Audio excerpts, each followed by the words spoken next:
Hello again, I am Blunty, and 2 months ago, having lost the cheap mini LED video light I used to use, and with an adventure at Computex in Taipei ahead of me, I was in need of a small video light for shooting on the show floor, so I snatched up one of these. It is the Amaran AL-M9 from Aputure.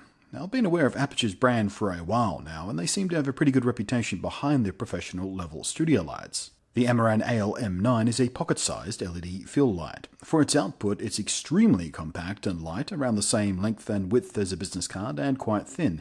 Inside is a lithium-ion battery that charges over USB and will run the light for up to 13 hours on the lowest brightness, or about 90 minutes on maximum brightness. Between the lowest and brightest settings, there's 9 steps of dimming, which gives you quite a lot of control, and considering the light I used to use, I had only 3, and most LED video lights around this size have 0, that's a big step up.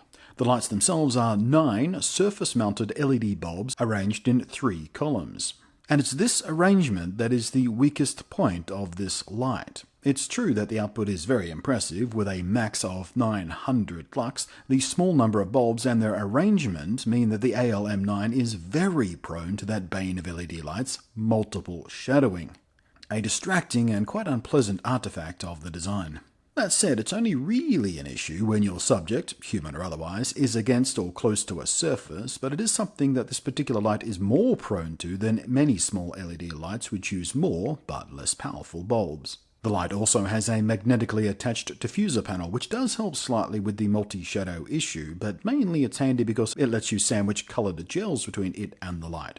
And, as opposed to a great many other small LED lights sold for video use, Aputure have used very high-quality surface-mounted LEDs with a CRI and TLCI of 95+. For those unfamiliar with the acronyms here, that just means that the light spectrum produced ensures you get a very natural colour range on video, far superior to many cheaper lights. It comes with a simple clamping mount for ⅛ male or female, and cold shoe mounting, which although doesn't seem particularly robust and is quite plasticky, frankly, has proven to be quite secure in the field.